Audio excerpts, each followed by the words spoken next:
The cold of the throne was a familiar thing, a seep of ancient stone that had long ago become an extension of the king's own rigid stillness. King Draven of the Vesperine court did not move. He did not breathe, for he had no need of it. He simply was, a figure carved from marble and shadow, his eyes the color of twilight blood, fixed on the heavy oak doors of the chamber. His face was a study in immortal beauty turned cruel. Sharp cheekbones that could cut glass, a mouth that had forgotten how to smile, and skin so pale it seemed to drink the light from the room. His hair, black as a starless sky, fell past his shoulders in a straight, heavy curtain. He was a vision of terrible, unapproachable perfection. Outside, the first winter snows of the century were beginning to fall, each flake a silent, damning judgment. They had been falling for 3 days, ever since the child was born. He had not seen the child. He would not. The doors opened. Seraphine entered. She was not the radiant creature of sunlight and laughter he had stolen from the mortal world. Grief had chiseled her into something sharp and fragile, her face pale as the snow.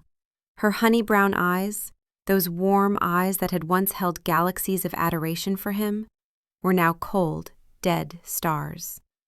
Her golden hair hung limp and uncombed around her shoulders. Dark circles shadowed her eyes. Her body still carried the evidence of childbirth, a weariness that made something twist in his gut. In her arms, wrapped in a thick woolen blanket, was the bundle, the reason for this unending winter in his soul.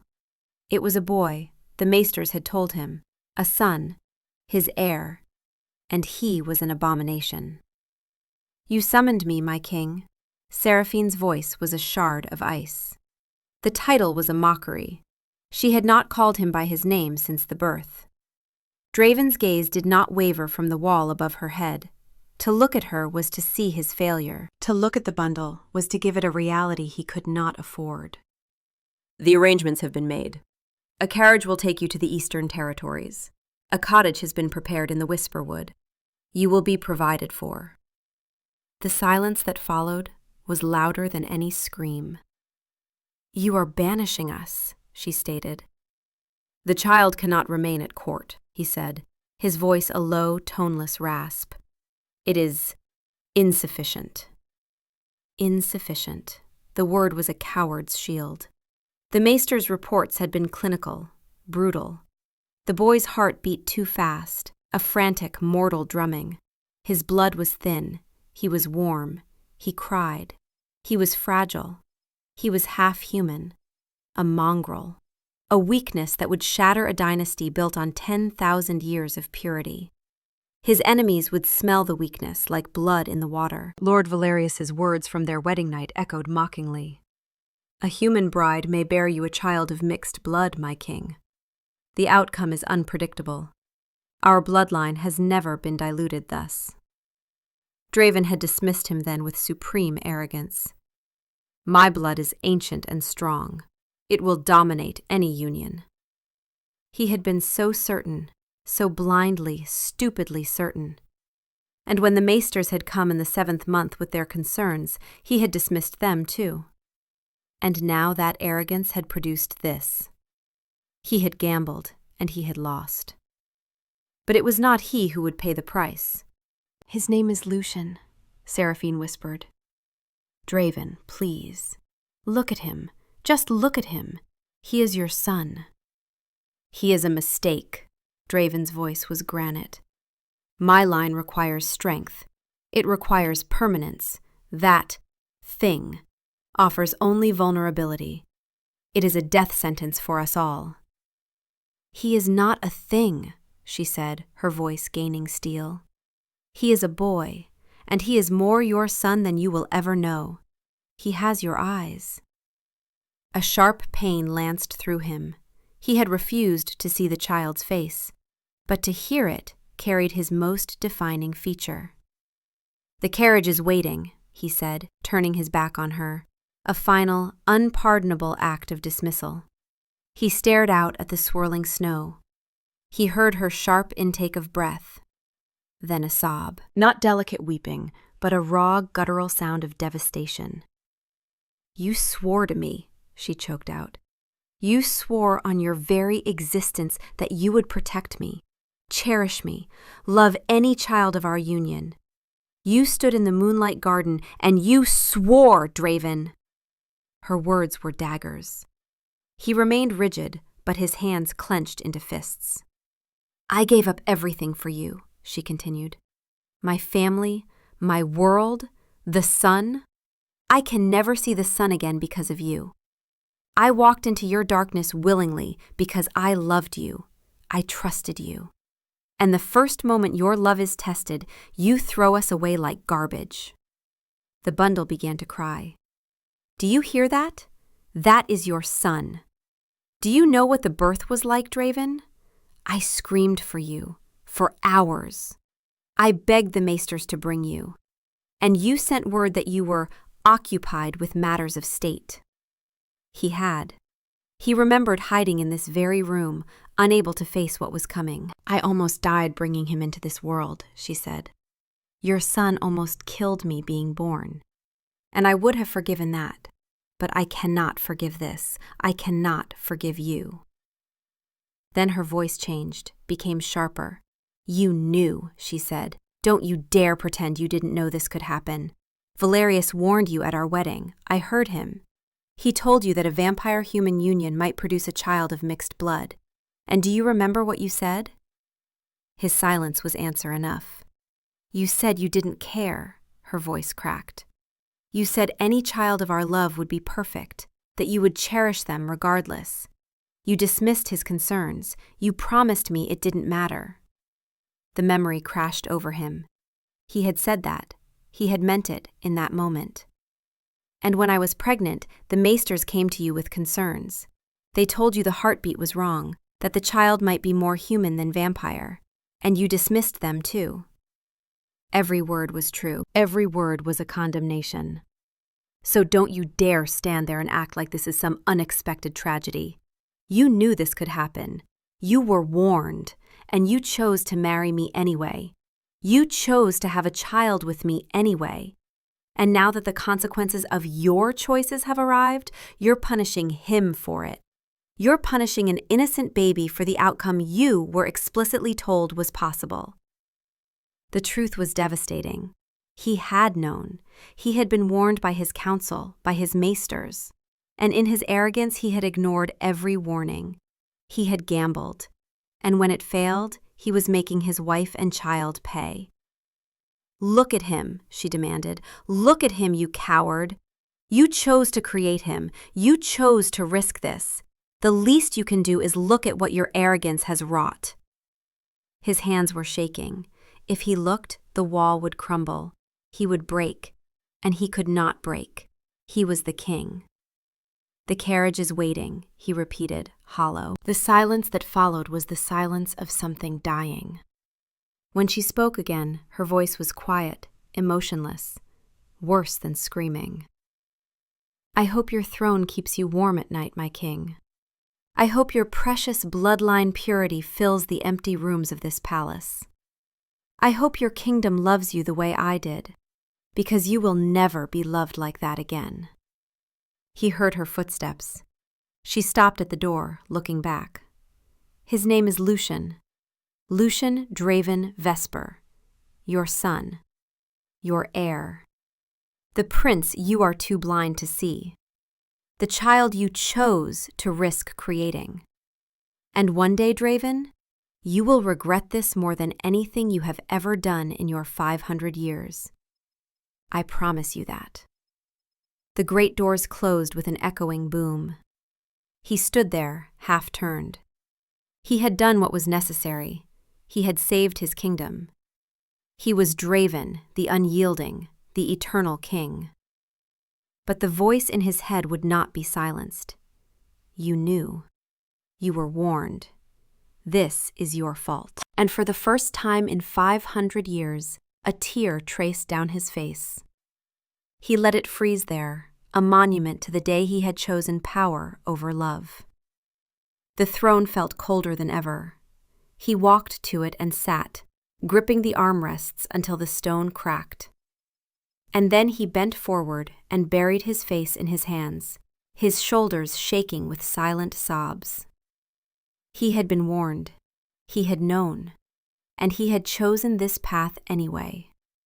The guilt was not just for what he had done, but for what he had known he was risking.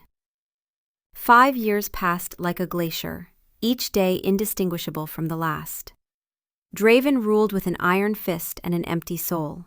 He fortified borders, crushed dissent, negotiated treaties with chilling precision. His court was orderly, his kingdom secure. He was, by every metric, a successful monarch. He was also a ghost haunting his own life. The palace, once filled with Seraphine's music and light, was now a mausoleum. Draven walked its corridors alone, phantom scents of sunlight and honey sometimes catching at his senses. He had ordered her rooms sealed, but he could not seal the space she had carved in his being. He never spoke her name, never allowed it spoken in his presence. She and the child were a secret shame. To the world, his human consort had simply faded. The child, he told his council, had perished with her. It was a neat lie that preserved the throne's dignity. But at night, the lie would unravel. He would stand before the sealed door to her rooms, hand raised, fingers tracing the cold wood. He would remember her warmth, her sleeping breath, the way she had looked at him as if he were the dawn. Then he would remember the look in her eyes as she left. Some nights he would slide down to sit with his back against that door. "I was wrong," he would whisper to the silence. "God help me, I was wrong." But there was no one to hear. He had made his choice, and he would live with it for eternity. And the worst part was that he couldn't even claim ignorance. He had been warned. By Valerius, by the maesters. He had dismissed them all in his arrogance. The thought of eternity, once a comfort, now stretched before him like a prison sentence. There were nights when he would stand on the highest battlement, wondering if even an immortal could die from such a fall. He never jumped. Cowardice. Or perhaps the faint hope that someday he might see them again. He thought of the child even less, for that way lay madness. The boy was an abstract threat, neutralized. He had built a wall around that memory, stone by stone. Yet sometimes a crack would appear. He would see a child playing in the courtyard, and a hollow ache would echo through him. He would wonder if Lucian looked like that, if he laughed like that, if he was happy. He had spies. The reports came monthly. The woman and child are well. No incidents to report. He never asked for more detail. He simply needed to know they still drew breath. It was the only mercy he allowed himself, and it cut him deeper each time. His council had praised his decision initially. "A necessary sacrifice, my king," Lord Valerius had said. Valerius never reminded him of his warning, never said, "I told you so." But sometimes Draven would catch him looking with something that might have been pity. Now they pressed him to take a new consort, to produce a true heir. He refused coldly. The thought of another woman in Seraphine's place was repulsive. He would rule for another 1,000 years, he told them. There was time. But it was a lie. He was waiting. An eternal, pointless vigil. One evening, during a tedious council meeting, a scout requested urgent audience. The man was breathless, pale. "My king, there are strange occurrences in the Whisperwood. On the eastern border." Draven went utterly still. The room dropped 10 degrees. The Whisperwood. He had not heard the name spoken aloud in 5 years. "Be specific," he commanded, voice dangerously soft. "Lights, my king. Strange, shimmering lights in the deep woods, golden and silver. The animals are different. The wolves sing instead of howl. The deer show no fear. The forest itself seems alive. The mortals speak of a guardian, a spirit who heals the sick and protects the lost. They leave offerings at the forest edge." Draven's mind raced. A rogue sorcerer? A fey creature? He had banished Seraphine there precisely because nothing ever happened. And the woman? The one who lives in the woodcutter's cottage? The council exchanged glances. They had believed the woman and child dead. The scout hesitated. She is well, my king. The villagers call her the sun-touched, and she has a son. The air grew thin, heavy. The council sat in stunned silence. Valerius's face went carefully blank. A son, Draven repeated. He pictured a pale, sickly human boy. But the lights, the singing wolves, the forest alive. That was not nothing. The boy, describe him. I have not seen him personally, my king, but the villagers say he has dark hair and strange eyes. Eyes that glow when he uses his magic. Magic. Half-human children were not supposed to have magic. That had been the basis of his certainty. What magic? Draven's voice was barely a whisper. Healing, my king. A farmer's daughter was dying of fever. The boy touched her and she recovered within hours. A hunter's broken leg mended in minutes. The lights appear when the boy is near. The villagers say he is blessed. A miracle. The room was utterly silent. A half-vampire child with healing magic. Power over nature itself. Impossible. Unprecedented. Breathtaking. Send the royal guard to investigate, he ordered. Discreetly. Observe only. The woman and child are not to be disturbed. Is that clear? The scout fled. Valerius cleared his throat. My king, I was not aware the woman and her offspring still lived. Is it relevant, Valerius? Draven's voice was ice. If the child possesses power born of an impure bloodline, it sets a dangerous precedent. If our enemies learn that a half-breed bastard of the Vesperine line wields magic, choose your next words very carefully, Draven interrupted. The temperature plummeted. Frost formed on the wine decanters. That child is not a bastard. He is my son. He is a prince of this realm, whether you acknowledge it or not. And you will speak of him with respect, or you will not speak at all. The council sat in stunned silence. Valerius bowed his head. Of course, my king. Forgive my imprecise language. But then he made a fatal miscalculation. However, perhaps it is time to address this situation more permanently. The woman and child remain a vulnerability, a loose end. If I may be so bold, a quiet resolution would serve the kingdom's interests. An accident, perhaps. He didn't finish. Draven moved with impossible speed. One moment on his throne, the next he had Valerius by the throat, slammed against the wall hard enough to crack the masonry. The other council members leapt up, but none dared intervene. Draven's face was inches from Valerius's, and the old vampire saw something that made his ancient heart clench in primal fear. Not just rage, anguish. 5 years of suppressed guilt and longing given form. If you ever suggest harm to my family again, I will personally ensure you spend the rest of your immortal existence wishing you could die. I will have you sealed in stone and buried so deep the world will forget you ever existed. Do I make myself absolutely clear? Valerius managed a jerky nod. Draven released him. The elder crumpled to the floor. Draven turned to the rest of his council. Let me be perfectly clear. The woman is Seraphine Vesper. She was my mate. She is the mother of my son. And I wronged her in a way that can never be fully atoned for. The child, Lucian, is my heir, my only heir. And if this council, if this kingdom cannot accept that truth, you are all free to leave. I will rule alone if I must. One by one, the council members bowed their heads, not in agreement, but in fear, and recognition that their king had just revealed a weakness. He still loved the woman he had cast aside. You are all dismissed. Leave me. They fled. Draven stood alone, hands shaking, control in tatters. For 5 years he had told himself he'd made the right choice.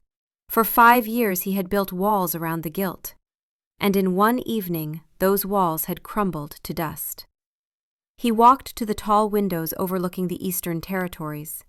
Somewhere out there was a small cottage, and in it was the woman he had loved more than his own existence. And a boy. A 5-year-old boy with dark hair and magic. A boy who healed the sick and made wolves sing. His son. He pressed his forehead against the cold glass. "What have I done?" he whispered.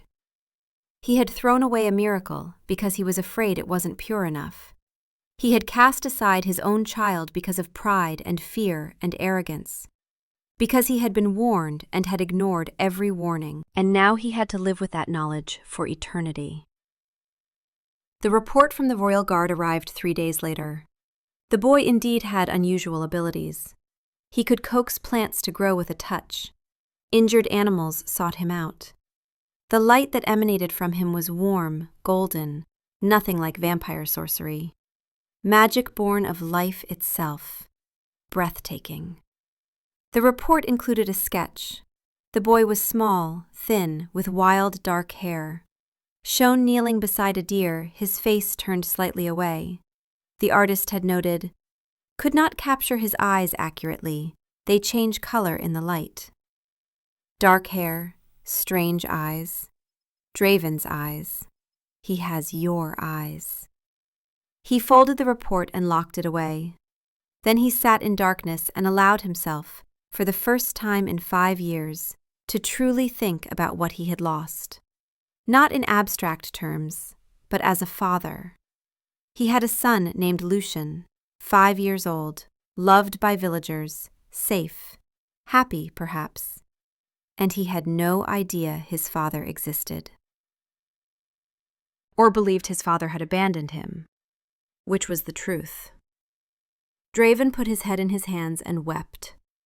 Deep, wrenching sobs. He wept for the 5 years he had missed, the first smile, the first word, the first steps. He wept for Seraphine, who had endured childbirth and exile and 5 years alone because of his cowardice.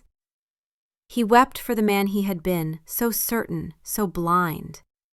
And he wept because he knew he had destroyed something irreplaceable, and no amount of power, no length of eternity would ever make it right. He had been warned, he had known, and he had chosen this path anyway. The ambush came 2 weeks later. It was a masterpiece of silent violence on the Old King's Road, a mountain pass between the Heartlands and the Northern Territories. Draven was returning from a tense parley with the Vrikolakos Alpha. The meeting had ended in stalemate. The Vrikolakos smelled weakness. Word had spread that the Vesperine king was distracted. They weren't wrong. He rode with only his elite guard, the Crimson Blades, a display of confidence meant to project strength.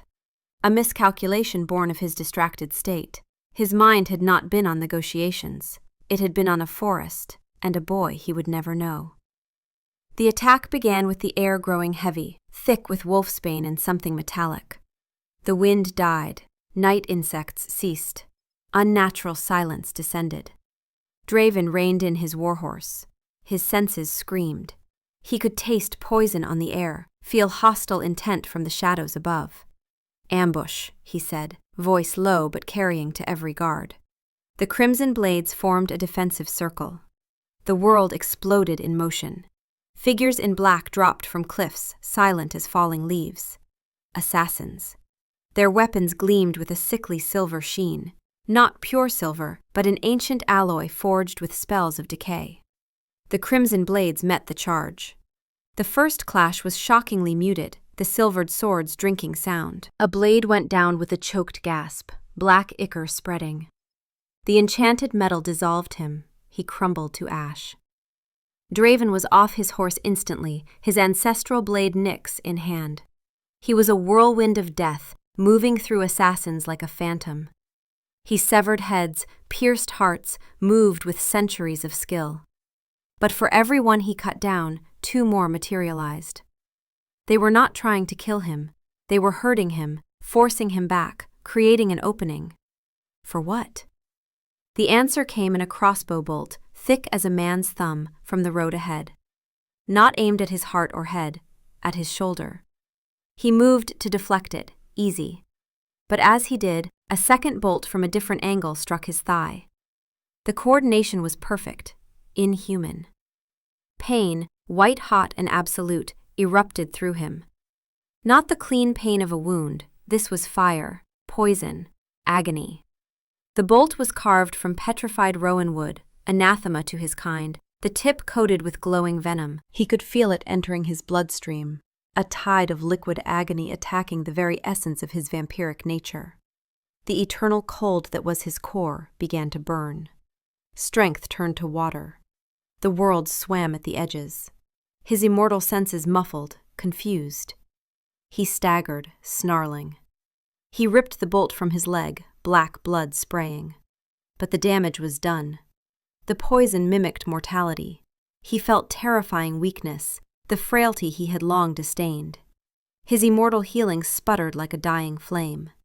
His guard was being decimated. The silvered blades and sheer numbers were overwhelming. Another blade fell, then another, crumbling to dust. They were dying for him, for his arrogance, for his distraction. "My king, retreat!" one shouted. But there was nowhere to retreat. With a roar of fury and desperation, Draven surged forward, no longer the untouchable king, but a cornered beast. He fought with savagery, cleared space around him. But more kept coming, relentless, tireless, letting the poison work. His vision tunneled. Sounds grew distant, muffled. His limbs felt like lead. Each movement was monumental effort. His legs buckled. He fell to one knee, nicks clattering against cobblestones. He tried to rise, to summon ancestral power, but his body refused. The burning cold spread from his leg, up his torso, reaching for his heart, freezing and immolating simultaneously. The assassins paused, forming a circle around him, waiting, watching him die. Draven's head fell forward, black hair curtaining his face. He could taste defeat, bitter and unfamiliar. He was Draven. He was king. He had ruled for 500 years. He did not die on his knees on a forgotten road. But the poison disagreed. It pulled him down into suffocating darkness, a final twilight. His thoughts fragmented. He saw Seraphine's face, not broken and bitter, but as she had been early on, laughing, eyes full of light. He saw the bundle in her arms, the child he had refused to look at. Lucian. He would die without ever seeing his son's face. The regret was a physical weight, crushing his last strength. He deserved this. He deserved to die alone and in agony for what he had done, for knowing better and choosing worse, for gambling with lives and refusing to pay the price. His vision went black. The world dissolved. His last thought before darkness took him, "I'm sorry. I'm so sorry." The darkness was filled with fire and ice, with Seraphine's eyes, with the phantom sound of a baby's cry. He drifted in non-being, aware only of poison's relentless march. It was dissolving him cell by cell, unraveling the immortal thread, his eternity unraveling into final, agonizing moments. This was death. After all these centuries, death had found him. And he welcomed it. Because in death, perhaps, there would be peace, an end to the guilt, perhaps.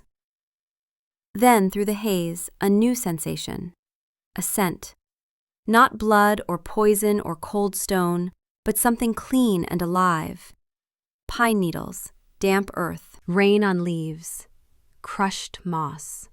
The scent of the whisperwood. Impossible. The whisperwood was hundreds of miles away.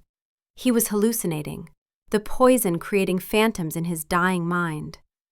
A pressure, a touch, on his hand, impossibly small, impossibly warm. The warmth did not recoil from his deathly cold skin. from the black ichor staining his fingers. It pushed against it, a tiny sun fighting back the endless night. He fought to open his eyes, the effort monumental, like lifting tombstones. His eyelids were lead, every muscle screamed, but some primal part of him needed to see, needed to know what was touching him with such fearless warmth in his final moments. The world swam into blurry, distorted focus. He was lying on cold cobblestones. Bodies of guards and assassins littered the ground, a silent tableau of his failure. 6 crimson blades dead, the rest gone. But the living assassins were gone too, vanished, as if something had driven them away. And someone was kneeling beside him. A child. A small boy no more than 5, with a wild mane of night-dark hair falling into his eyes. Dressed in simple homespun clothes, rough tunic and breeches mended many times. Bare feet smudged with dirt and grass. Small, far too small to be alone on this dangerous road, too small to be unafraid in the presence of death. But he was not afraid. He looked down at Draven with intense, solemn concentration, his small face scrunched with effort, bottom lip caught between his teeth. Draven's poison-addled mind struggled. A child, here, in the middle of carnage. Impossible. Was this death? A hallucination? A vision of the son he would never know, come to ease his passage? The boy's small hand rested on Draven's, and from that contact a gentle, pulsing light emanated, a soft, silvery gold glow, the color of dawn on a misty morning, the color of hope. And the warmth spread from the boy's hand into his, a current of pure, clean energy, meeting the poison head-on and pushing it back, inch by agonizing inch. Draven could feel it. The burning ice receded. The agonizing fire was soothed, not extinguished, but tempered, replaced by gentle, flowing warmth that felt like sunlight, like the first breath of spring after endless winter. It was magic. But no magic he had ever encountered in 5 centuries, not the structured power of human sorcery, not the chaotic energy of the Fae. It felt familiar and alien at once, like a song his blood remembered from some distant time, in a language it had never learned. It felt like life itself, distilled into pure, radiant energy. He watched, mesmerized despite his agony, as the boy lifted his other hand and placed it over the festering wound on his thigh. The golden light intensified, brightening until almost painful to look at. The boy's brow furrowed deeper, and he let out a small grunt of effort, a child sound, pure and unguarded. Beneath his hand, the blackened, corroded flesh began to stitch itself together. The dark venom was drawn out, pulled by invisible force, dissipating into air like smoke touched by sunlight. The mortal frailty receded, slowly, grudgingly. The ancient, slumbering power of Draven's blood began to stir, to awaken, to heal. Who was this child? This impossible, miraculous child who wielded life magic with the ease of breathing? Who had somehow appeared in the middle of massacre and chosen to save a dying stranger? Draven forced his head to turn, the movement sending fresh pain through his body. But he needed to see, needed to understand. His gaze searched the shadows at the road's edge, and he saw her. Seraphine. She stood half hidden by a gnarled oak, bow in one hand, arrow nocked but not drawn. Even from this distance he could see her hands shaking. She was no longer the broken creature who had left his throne room. 5 years in the Whisperwood had forged her into something different. There was strength in her stance, coiled readiness in how she held herself. She was thinner, harder, golden hair pulled back in a severe braid. She wore practical woodswoman clothes, leather and wool, muted greens and browns. But beneath the hardness, he could see the terror in her eyes, the desperate hope.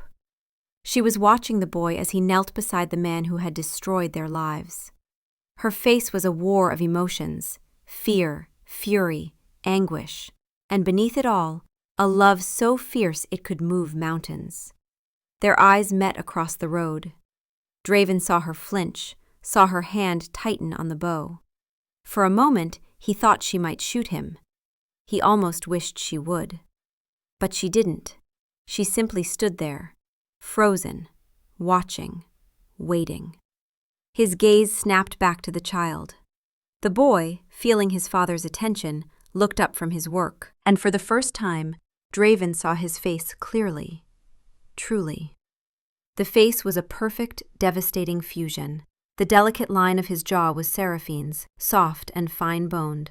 The stubborn set of his chin, the slight tilt of his head, the way his brow furrowed in concentration, that was his own. The boy had his mother's nose, small and straight, and the shape of his mouth was hers too, soft and expressive. But the eyes, dear God, the eyes. The boy had his eyes. But not the twilight blood red of a full vampire, not the predatory crimson. These were something new, something unprecedented, something that should not exist but did. They were the color of amethysts held up to light, a deep, luminous violet, rich and multifaceted.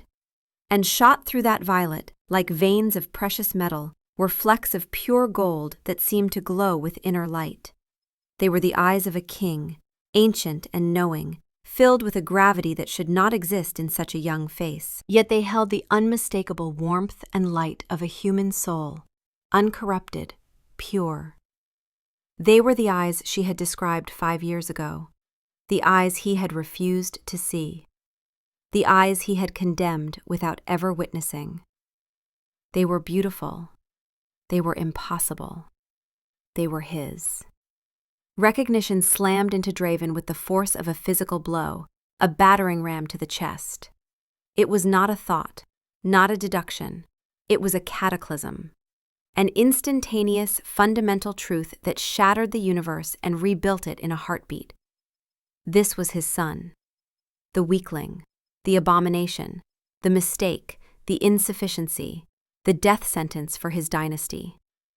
This small, fierce, impossibly powerful being who was currently pouring life back into him with a magic no pure-blood vampire had ever dreamed of possessing. A hybrid power, a fusion of sun and shadow, of mortal life and eternal night, of warmth and cold. The very thing he had condemned as a fatal flaw was a strength beyond his comprehension, a power that was, at this very moment, saving his miserable, unworthy life. And he had known. He had been warned. Valerius had told him this could happen. The maesters had cautioned him. And he had dismissed them all in his arrogance, convinced his will could override nature itself. And when nature proved him wrong, when his gamble failed, he had punished the innocent result of his own hubris. The wall in his mind did not crack. It exploded, vaporized into dust and ash, obliterated in an instant. 5 years of denial, of cold certainty, of carefully constructed justifications came crashing down in a soul-crushing avalanche. He saw it all in terrible, crystal-clear understanding. The tiny bundle he had refused to look at, the terror and betrayal in her eyes, the echoing slam of the throne room doors. 5 years of hollow victory. The sealed rooms and phantom scents and nights spent weeping alone. And beneath it all, the knowledge that he had been warned, that he had chosen this path with open eyes, and had lacked the courage to accept the consequences. The face he had refused to see now burned behind his eyes, seared into his consciousness with the permanence of a brand. He could never unsee it. He could never unknow this truth. His son who should have hated him, who had every right to leave him here to die. But he hadn't. He had knelt beside a dying stranger and poured his own life force into healing him, because it was the right thing to do. Because this small, 5-year-old child possessed a goodness his father had never known. The carefully constructed mask of the unyielding king cracked, splintered, and fell away into nothing. It shattered like glass, like ice, like every fragile, false thing. Underneath was not a king, not a predator, not an immortal lord. Underneath was just a man, stripped bare and bleeding, staring at the magnitude of his own monstrous, unforgivable error. The strength was returning to his limbs, the poison now a dull, fading ache. But a far greater agony was taking its place. The weight of 5 lost years. The knowledge of what he had thrown away. The sight of his son's face, finally, and the understanding that he had missed everything. The first smile, the first laugh, the first word, the first step. Every moment of this child's life forfeited through his own blind, stubborn pride, through his arrogance, through his refusal to accept that he had been wrong. He pushed himself up onto his elbows, body still aching but responding now. His gaze was locked on the boy's face, on his son's face, on Lucian's face. Lucian, her voice from the past echoed. His name is Lucian. Lucian Draven Vesper, your son. The boy, Lucian, tilted his head, violet gold eyes wide with a child's simple, uncomplicated curiosity, unburdened by the crushing weight of history crashing down around them. He didn't know who this man was. He didn't know this dying stranger was his father. He had simply seen someone in need and acted, because that was what his mother taught him. Because kindness was natural to him, because he had a good heart. A choked sound, half sob, half gasp, escaped Draven's lips. His control, the bedrock of his existence for 500 years, was gone, evaporated like morning mist. He was adrift in an ocean of regret so vast and deep it threatened to drown him. He looked from his son's face to Seraphine, who watched from the trees, expression unreadable behind a mask of guarded pain. She had known what their son was, what he could become, and he had not listened. He had not even looked. He had been too much of a coward to face the consequences of his own choices. He lowered his gaze back to the boy. Lucian was looking at him with mild concern now, small hand still resting on Draven's arm, the healing light dimming but not gone. "Are you better now?" the boy asked, his voice small and clear, with the slight lisp of a child who had only recently mastered speech. The voice of innocence, of trust. The words were a knife to the heart. "Are you better now?" As if Draven could ever be better, as if anything could ever be right again. But the boy was asking about the physical wound, not the gaping chasm in Draven's soul. "Yes," Draven whispered, voice raw and broken. "Yes, You saved me." Lucian smiled then, a small, shy smile of pure pride. "Mama says it's important to help people who are hurt." Mama, Seraphine. Of course she had taught him that. Of course she had raised him to be kind, to be good, despite everything Draven had done to her. The words that came next tore themselves from the deepest, most broken part of Draven's soul. They were not meant for Seraphine or for the boy. They were a confession to the uncaring sky, to the ghosts of his ancestors, to the gods he did not believe in, to himself. What have I done? The question hung in the sudden, profound silence of the mountain pass. Not a question seeking an answer, but a verdict. A final, damning judgment on a king who had gained his kingdom and lost his soul, who had been warned and had ignored every warning, who had gambled with lives and refused to pay the price. And in that moment, something fundamental within Draven broke beyond all repair. The ancient, rigid pride, the fear of weakness, the cold calculus of power, the obsession with purity and bloodlines, it all shattered like glass under a hammer. Not a slow erosion, an instantaneous destruction, a complete and total collapse of everything he had built his identity upon. And in the ruins of the king, something new began to stir. Born in an agony of regret and a terrifying, desperate surge of love he had denied himself for 5 years. A father. He stared at his son, truly seeing him for the first time, and knew that his eternity had just begun again. But this time, he would not, could not, get it wrong. This time, he would do whatever it took. Sacrifice whatever was necessary. Crawl through broken glass and burning coals if that was what was required. He would earn the right to be in this child's life, even if it took the rest of his immortal existence. Even if Seraphine never forgave him. Even if Lucian never called him father. He would try.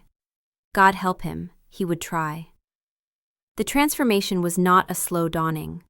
It was a tectonic upheaval, a violent and immediate reordering of his entire being. The man who struggled to his feet was not the same one who had fallen. The king who had ruled through fear and icy distance died on that blood-soaked road.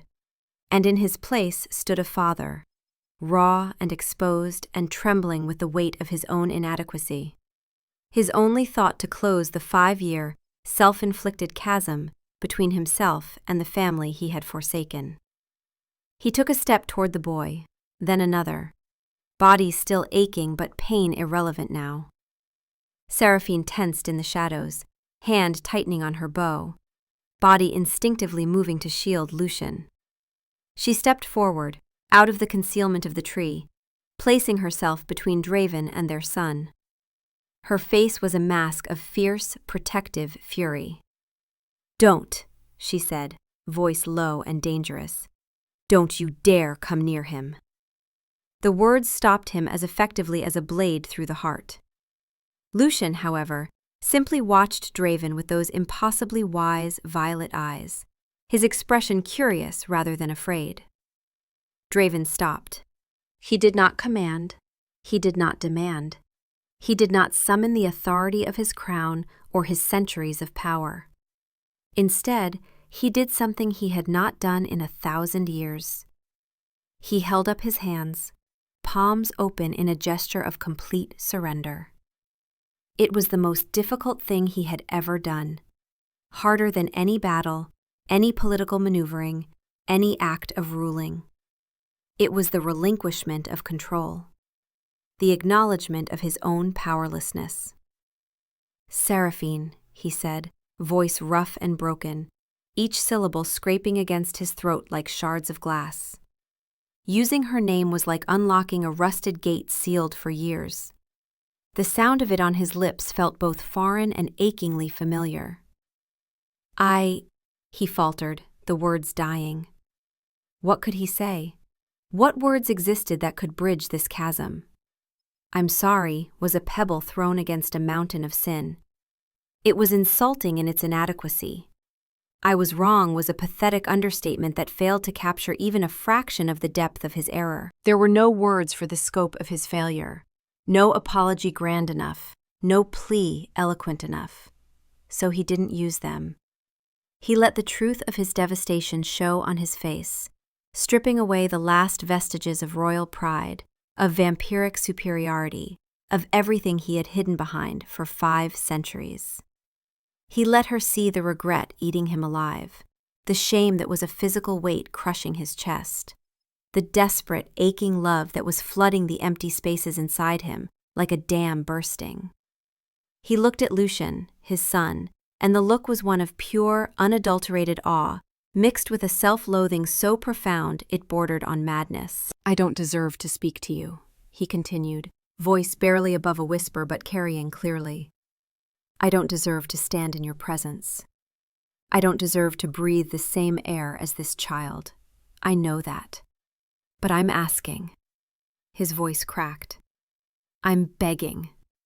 Please, let me try to explain. Let me—" "Explain?" Seraphine's laugh was brittle and humorless, a sound like breaking glass. "You want to explain? 5 years, Draven. 5 years of silence. 5 years of raising our son alone in a forest, wondering if we'd survive the winter, if the wolves would come, if some disease would take him because I had no maesters, no healers, nothing but my own 2 hands and my will to keep him alive." Her voice was rising, 5 years of suppressed rage finally finding its outlet. "You want to explain why you looked at our newborn son and called him a thing? Why you couldn't even look at him? Why you sent us away like we were garbage?" Each word was a lash, and Draven accepted them without flinching, without defense. He deserved every one. "I screamed for you during the birth," she continued, voice shaking with emotion. Tears streamed down her face, but her eyes blazed with fury. "I screamed your name until my voice gave out, and you sent word that you were busy. Busy. Our son was being born, and you were busy." She took a step toward him, and he saw Lucian's small hand reach up to grip her tunic, concern on his young face. "Do you know what it's like to give birth alone? To have the maesters look at you with pity because your own mate won't come to your side? To push a child into the world and have no one to share that moment with because the man who swore to love you forever was too cowardly to face what he'd created?" Draven's eyes closed briefly, the image she painted searing itself into his mind. "I almost died," she said, voice dropping to a whisper. "The birth went wrong. There was so much blood. I heard the maesters saying I wouldn't make it, and all I could think was that I would die and you would never have to face us, that you would be relieved." "No," Draven breathed, the word torn from him. "No, Seraphine." "Yes," she hissed. "That's what I thought, that I was dying and you would be free of your mistake. But I didn't die. Out of spite maybe, or stubbornness, or maybe just because someone had to be there for him." She gestured to Lucian, hand shaking. Someone had to love him, since his father wouldn't. The words landed like blows, each one driving the knife deeper. "You want to explain?" Seraphine said again, voice steadying into something cold and hard. "Then explain. But first, explain this. You knew, didn't you? Don't pretend you didn't know this could happen. Valerius warned you at our wedding. I heard him. He told you that a vampire-human union might produce a child of mixed blood, that the outcome was unpredictable. And do you remember what you said?" His silence was answer enough. "You said you didn't care," her voice cracked. "You said any child of our love would be perfect, that you would cherish them regardless. You dismissed his concerns. You promised me it didn't matter, that our love was stronger than bloodline politics." The memory crashed over him. He had said that. In the garden, under the stars, with her hand in his. He had meant it in that moment, or thought he meant it. "And when I was pregnant, the maesters came to you with concerns. I know they did. I heard them whispering outside my chambers. They told you the heartbeat was wrong, that the child might be more human than vampire. And you dismissed them too." Every word was true. Every word was a condemnation. "So don't you dare," Seraphine said, voice shaking with emotion.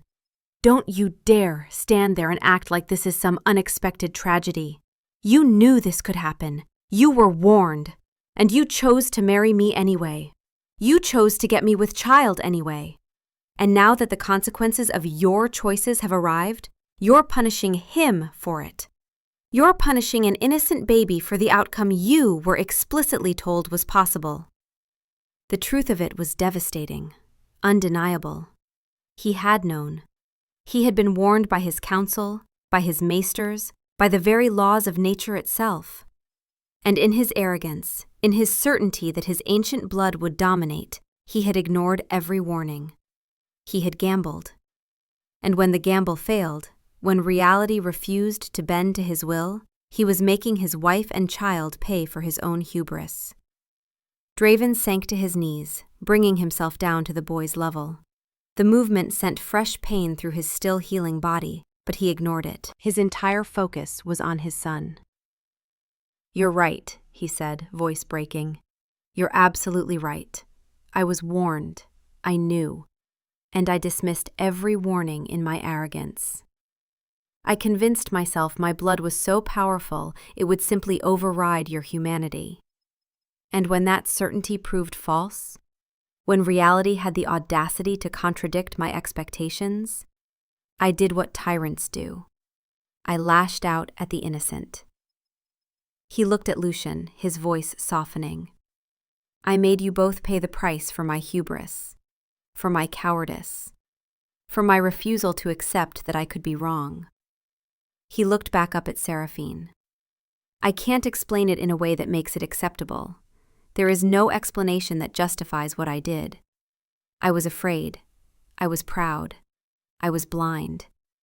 I convinced myself that purity of blood was more important than, he gestured helplessly toward Lucian, than him, than you, than everything that actually mattered. I am so sorry, he said, tears streaming down his face unchecked. More than you could ever know. And I will spend the rest of my existence trying to atone for that betrayal. I'm not asking for forgiveness, Seraphine. I know I don't deserve it.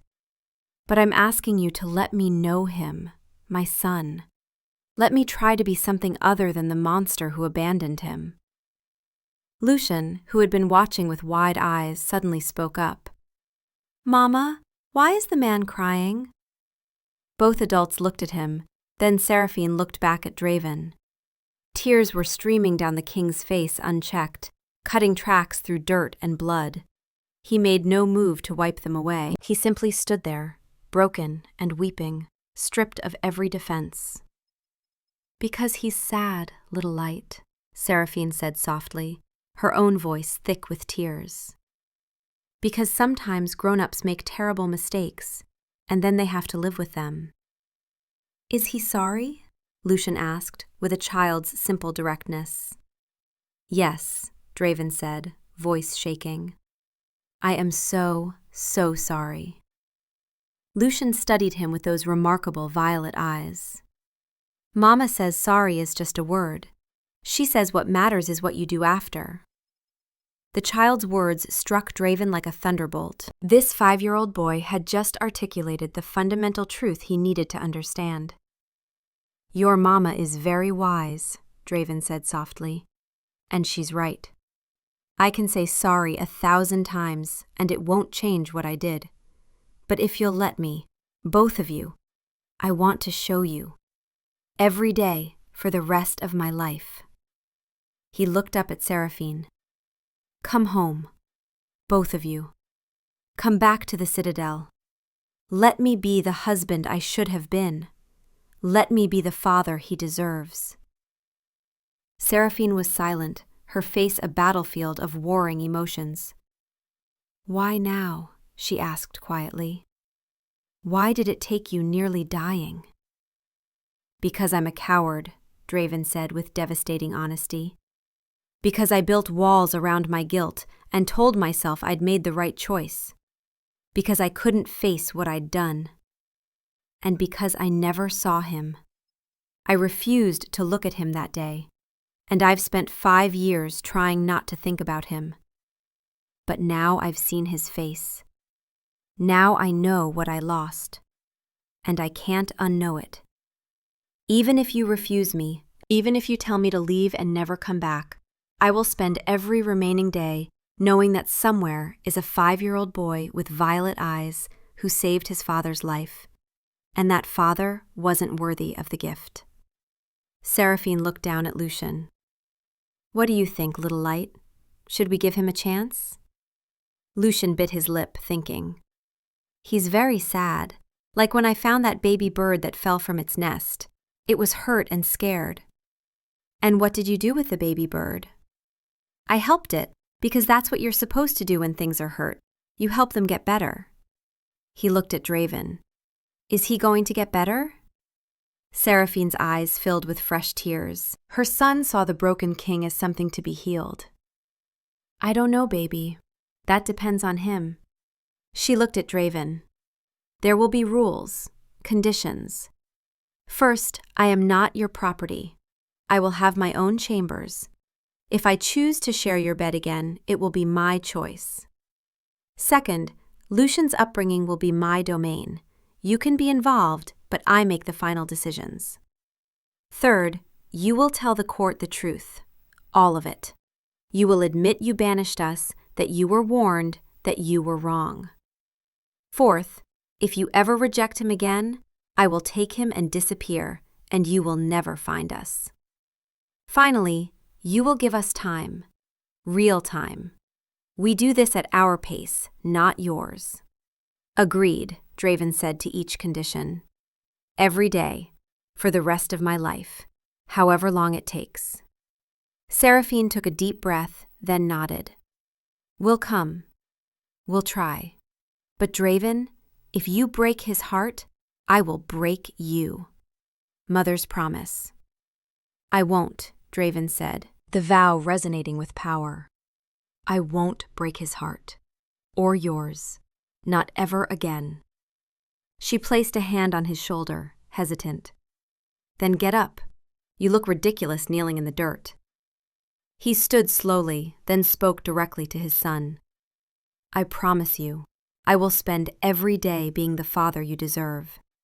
I don't know how yet, but I will learn, and I will never stop trying. Lucian held up his hand. Mama says promises are important. You have to shake on them. Draven stared at the small, offered hand. He knelt again and took his son's hand in his own. The size difference was staggering. The touch sent a jolt through him. I promise, he said, voice steady now, strong. I shake on it. Lucian smiled, bright and uncomplicated. Okay, can we go home now? I'm hungry. The simple request made Seraphine laugh, a sound that seemed to surprise her. It was the first sound of joy he'd heard from her in 5 years. Yes, little light, we can go home. Home. The word had never sounded so terrifying or so full of promise.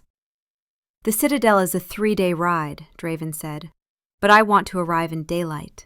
I want everyone to see you both as we enter. No shadows, no hiding. I want the world to know you're home. The return journey was a revelation. Draven learned that Lucian was fascinated by insects and would spend long minutes watching ants. He discovered his son had inherited Seraphine's artistic talent and loved to draw. He heard Lucian's laughter for the first time when a butterfly landed on his nose. On the second night, Lucian fell asleep against Draven's side. It happened naturally. The boy drifted off, his small body warm and trusting. Draven froze, afraid to move, terrified of disturbing this precious moment. Seraphine watched from across the fire. He doesn't usually trust strangers, she said quietly. I'm honored, Draven said, and meant it with every fiber of his being. They arrived at the Citadel just before noon on the 3rd day, the sun high in the sky. Draven had kept his word. They would enter in daylight, when vampires were at their weakest. Let his court see him weakened.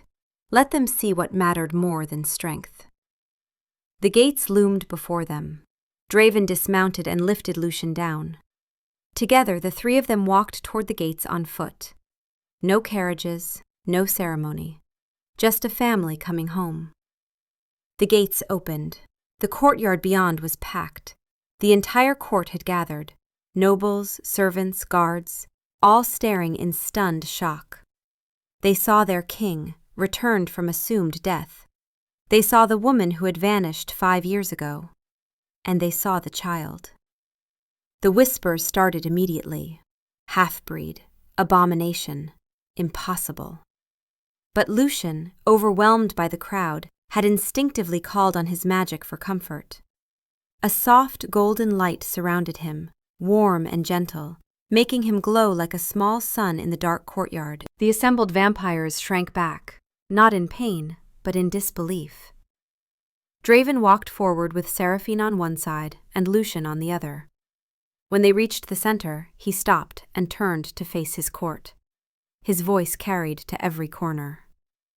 I stand before you today to correct a grave injustice and to speak a truth that should have been proclaimed 5 years ago. This woman is Seraphine Vesper, my mate and your queen. 5 years ago she gave birth to my son, and his voice didn't falter. I rejected them both. I called my own son insufficient. I deemed his mixed blood a weakness, and I banished them from this court and from my life. The gasps and murmurs rose, but he spoke over them. I was wrong. 3 words, simple, devastating, absolute. I was blinded by pride, by fear, by an adherence to doctrine I valued more than family. But here is the truth you must know. I was warned. Lord Valerius warned me at my wedding that a vampire-human union might produce a child of mixed blood. The maesters warned me during the pregnancy, and I dismissed them all in my arrogance. I chose to marry Seraphine knowing the risk. I chose to have a child knowing what might result. And when Lucian was born exactly as they said he might be, I punished him for the consequences of my own gamble. I made them both pay the price for my hubris.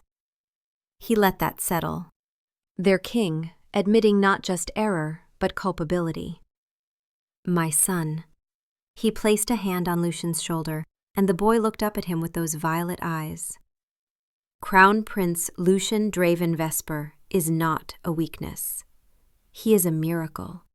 He possesses a power our bloodline has never known, a magic that bridges the divide between our world and the mortal realm, a magic that saved my life when my own pure blood failed me. He let them absorb the implications. Their king, saved by the half-human child he'd scorned. From this moment forward, Lucian is my heir, my only heir. He will be afforded every respect, every privilege, every protection due to the Crown Prince, and anyone who questions his right to that title will answer to me personally. As for Queen Seraphine, she has shown me mercy I do not deserve. She has given me a chance to atone for my failures. I will spend the rest of my existence trying to be worthy of that gift. This court will honor her as she should have been honored from the beginning. Any disrespect shown to her will be considered a personal offense against the crown. Am I understood? The silence was heavy. Then, slowly, Lord Valerius stepped forward. The old vampire looked at Draven, then at Lucian, then back. For a moment, Draven thought he would challenge. But Valerius knelt, his ancient knees hitting stone with an audible crack. "Your Majesty," he said. Then he turned to Lucian. "Your Highness. Crown Prince Lucian, I welcome you home." It was capitulation. The most powerful elder, who had argued most for bloodline purity, was publicly acknowledging Draven's half-human son as heir. The rest of the court, seeing Valerius kneel, followed suit. Like dominoes, they dropped to their knees. Nobles, servants, guards, all knelt before their king, their queen, and their prince. Lucian, overwhelmed, looked up at his mother with wide, frightened eyes. "Mama?" Seraphine knelt beside him. "It's okay, little light. They're just showing respect. You don't have to be afraid." "But there are so many." "I know, but you're not alone. Your father and I are right here. We'll always be right here." The phrase, "your father," was deliberate. The first time she'd referred to Draven that way in Lucian's hearing. The boy looked up at Draven, expression uncertain. Draven knelt too, heedless of the watching crowd, bringing himself to his son's level. "Your mother is right. This is overwhelming. And if it's too much, if you want to go inside and away from all these people, we can do that." "But they're all looking at me." "Yes, they are. Because you're important. You're a prince. But more importantly, you're my son. And they're looking at you because they're seeing something they've never seen before. Someone who is both vampire and human, both shadow and light.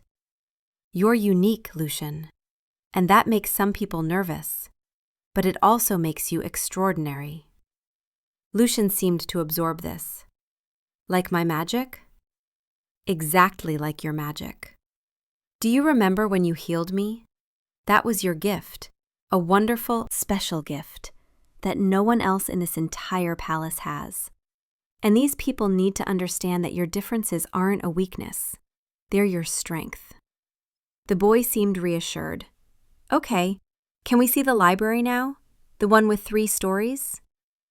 Draven felt something in his chest loosen, and he laughed, a genuine warm sound that startled the kneeling court.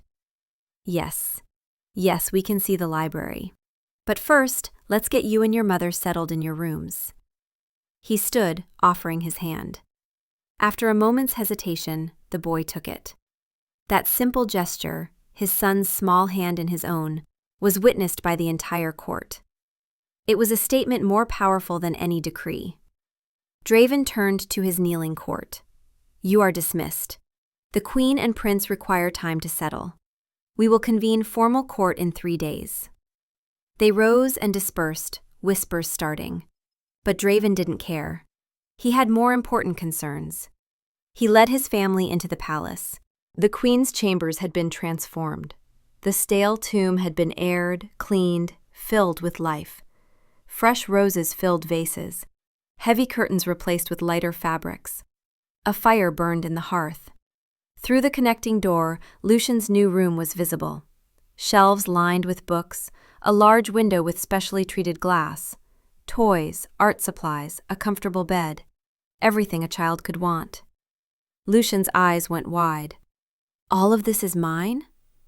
"All of it," Draven confirmed. "And if there's anything else you want, you just have to ask." Lucian ran to the bookshelves. "Can I read them all?" "Every single one. And when you finish those, we'll get more." Seraphine stood in the doorway between the rooms, arms wrapped around herself. She was looking around with an expression Draven couldn't quite read. He approached carefully, stopping a respectful distance away. "If there's anything you want changed, anything at all, just tell me." She turned to look at him, eyes bright with unshed tears. "You remembered," she said, gesturing to the roses. "I didn't think you would." "I remember everything," Draven said softly. "Every conversation, every moment, every detail. I've spent 5 years trying to forget, and I couldn't." She looked away, blinking back tears. Don't say things like that. Not yet. I can't. I know. I'm sorry. I didn't mean to push. I just wanted you to know." He stopped, changed tack. "You must be exhausted. The journey was long. I'll leave you both to rest." He started to turn, but her voice stopped him. "Draven." He looked back. She was studying him with guarded curiosity. "What you did today, in the courtyard. Admitting your mistake in front of the entire court. Admitting you were warned and chose wrong anyway. That couldn't have been easy." "It was the easiest thing I've ever done," he said honestly. "Because it was the truth, and I'm tired of lies. They'll use it against you, your enemies. They'll see it as weakness. Let them. I've spent 5 centuries being strong, being unyielding, being feared. And what did it get me? An empty palace and a broken heart. If admitting I was wrong, if loving my family openly is weakness, then I'll be weak, gladly." Something shifted in her expression. Not forgiveness, not yet, but perhaps the first crack in the armor. "I need time," she said quietly. "I know. Take all you need. And I need to see that this is real, that it lasts. I won't change back, but I understand why you can't trust that yet. I'll prove it, however long it takes." That night, he sat alone in his chambers, staring at the connecting door to Seraphine's rooms. It was closed, locked perhaps. It felt like a physical barrier around his heart. But it was a barrier he had earned, one he would have to dismantle brick by brick through action, not words. He thought about the long road ahead, about earning his son's love, about rebuilding trust with Seraphine. It was daunting, overwhelming, impossible perhaps. But for the first time in 5 years, Draven felt something he'd thought lost forever. Hope. The following weeks were a study in quiet, relentless devotion. Draven's transformation demonstrated through 1,000 small, deliberate actions. Every morning he went to Lucian's chambers. He dismissed the nursemaids and tutors who descended. "I will do it. I've already missed 5 years. I won't miss another moment."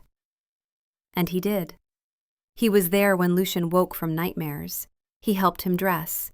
He taught him his letters using ancient manuscripts from the library, his deep voice patient. He learned his son's rhythms, his preferences, his fears and delights. He discovered Lucian was terrified of thunderstorms. During the first one, he found the boy huddled in a corner, hands over ears. Draven sat beside him, pulled Lucian into his lap despite initial stiffness. "It's just the sky making noise. The thunder can't hurt you. Your mother and I are here." Gradually, Lucian relaxed, uncurling. By the time the storm passed, he had fallen asleep against Draven's chest, and Draven sat there for hours, unwilling to move. He discovered Lucian loved wild strawberries and had them brought fresh weekly. He learned his son was fascinated by insects. Draven, the king who commanded armies, would sit in the palace gardens in the dirt, watching ants with his son. "See, Papa? That one is carrying a leaf. She's a worker. They all help each other. That's what families do, too." "Papa." The word had slipped out so naturally Lucian hadn't even noticed. But Draven had. It hit him like a physical blow. His son had called him Papa. He had to turn away, overwhelmed. When he looked back, his eyes were suspiciously bright.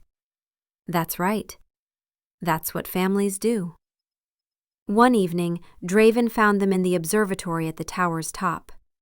He had the space opened and cleaned, the brass telescope polished. Lucian was fascinated by seeing stars up close. Now he had the boy perched on his hip, pointing out constellations. "And that one is the Dragon's Tooth. Your ancestors believed that the souls of great warriors went there when they passed. They said if you looked closely, you could see them fighting still, protecting the realm even in death." "Are the stars hot?" Lucian asked. "Some are, incredibly so, burning with fire that would turn this entire palace to ash.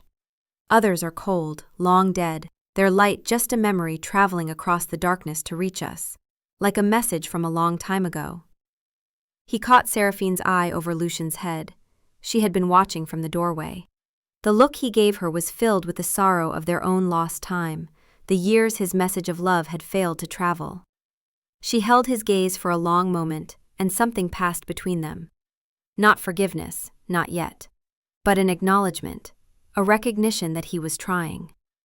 She gave a slight, almost imperceptible nod. It was fragile, tentative, but it was something. Her own healing was slower, more guarded. The palace was a landscape of ghosts for her. He could see shadows pass over her face when she walked certain corridors. He understood. He gave her space, but his presence was a constant, steady warmth at the edge of her world.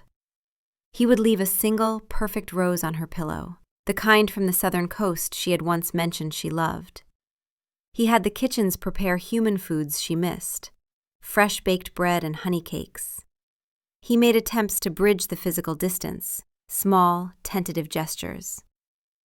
One night, as they stood on a balcony overlooking the city, he reached out, his fingers hovering just inches from her arm.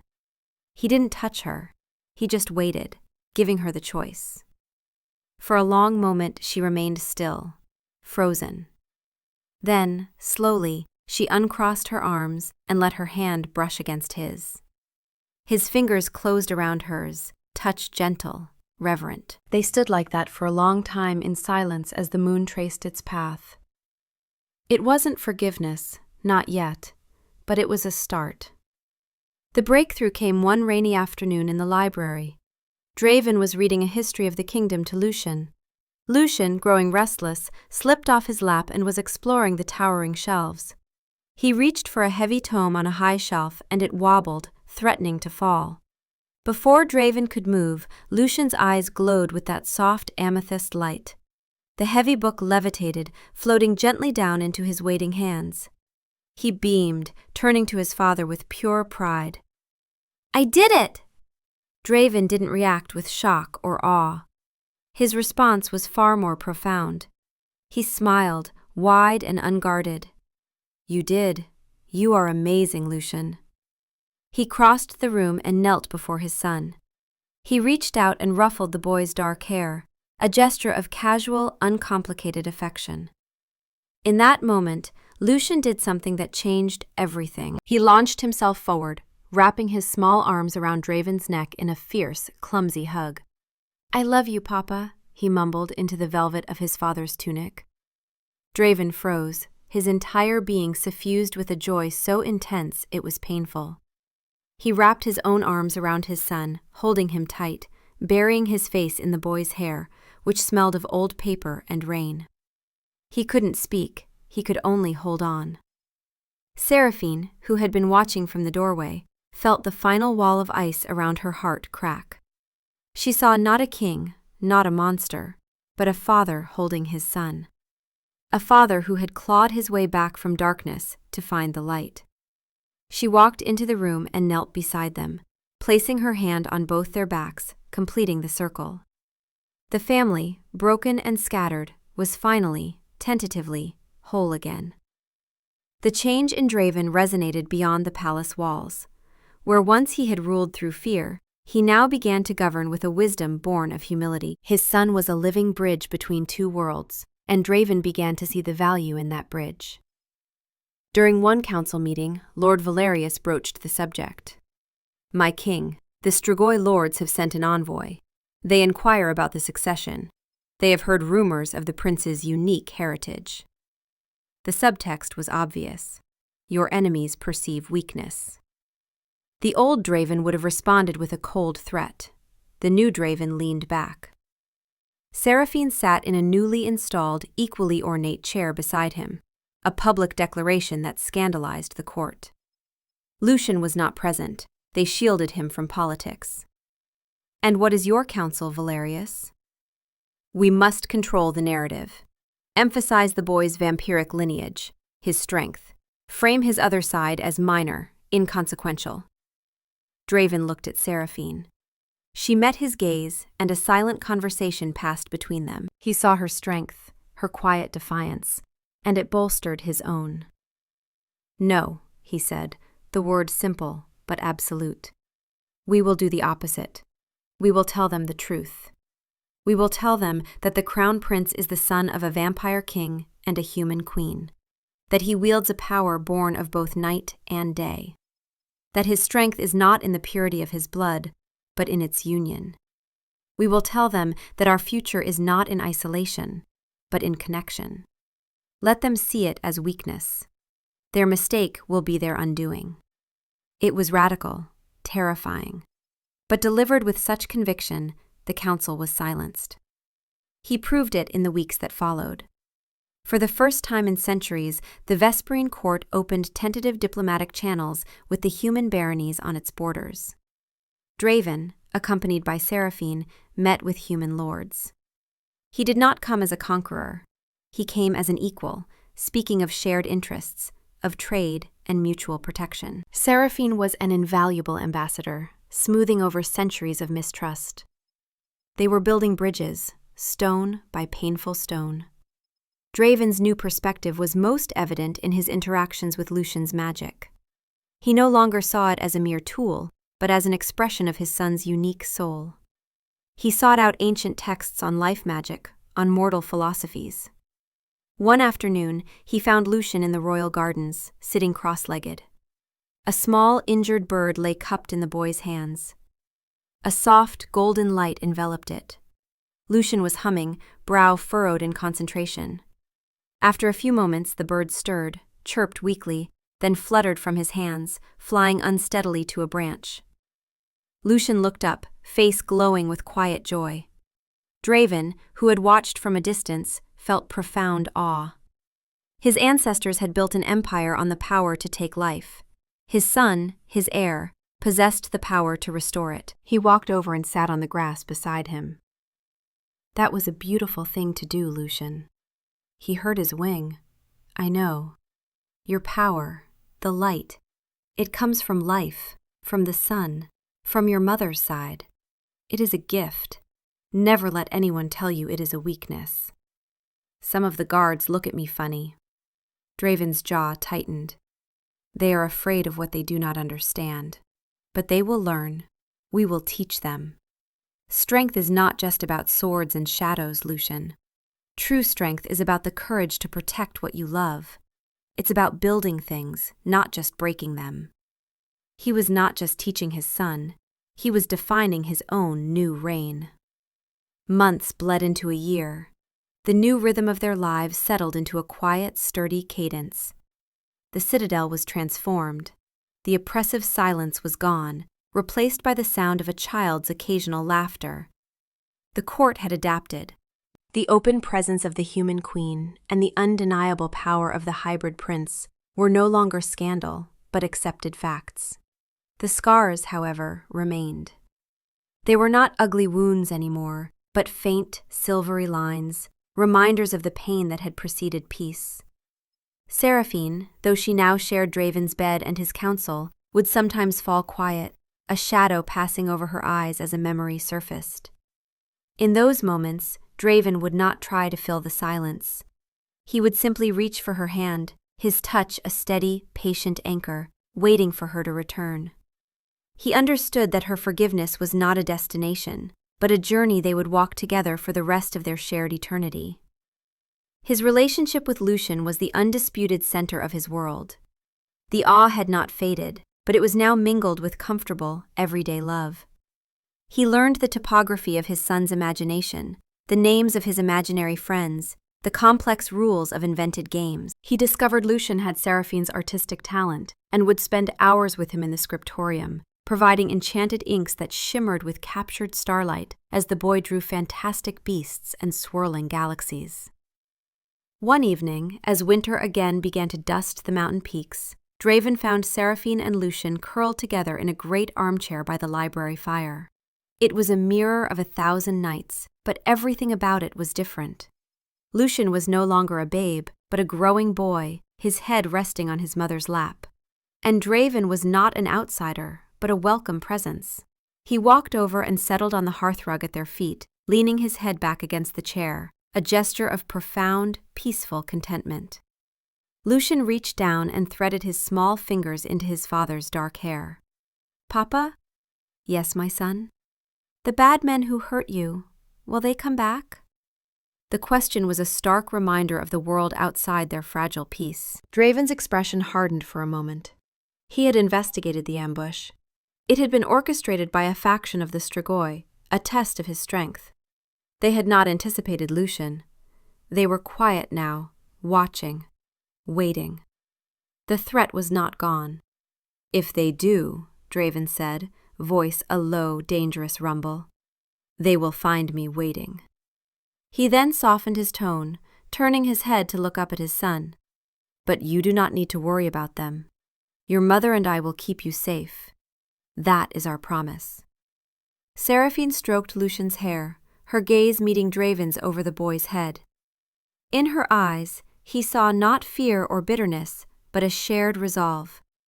They were partners now, in all things.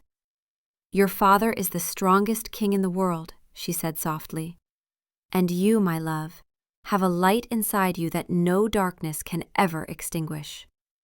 Lucian, reassured, closed his eyes, breathing soon deepening into sleep. Draven watched his son, his heart swelling with a love so vast it felt as if it could hold the entire sky.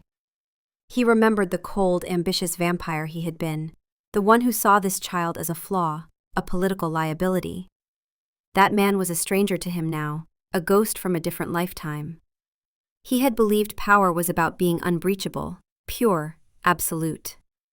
He knew now that true power was this: the warmth of his son's hand in his hair, the trust in his wife's eyes, the terrifying, beautiful vulnerability of loving someone more than his own immortal life. He reached up and gently took Seraphine's hand, lacing his fingers through hers. He brought her knuckles to his lips, his touch a silent vow. The 5 years he had lost were a debt he could never repay, a wound that would never completely vanish. But the years ahead stretched before them, an eternity not of empty rule, but of shared sunrises, of stories read by the fire, of watching their miraculous son grow into the king he was born to be. He looked from his sleeping child to his wife, his queen, the woman who had survived his cruelty and had found the grace to teach him how to be human. The journey was far from over. There were still kingdoms to rule, enemies to watch, and a boy to raise. But here, in the warm glow of the firelight, surrounded by the two halves of his soul, Draven, the king who had been broken and remade, was finally, truly home.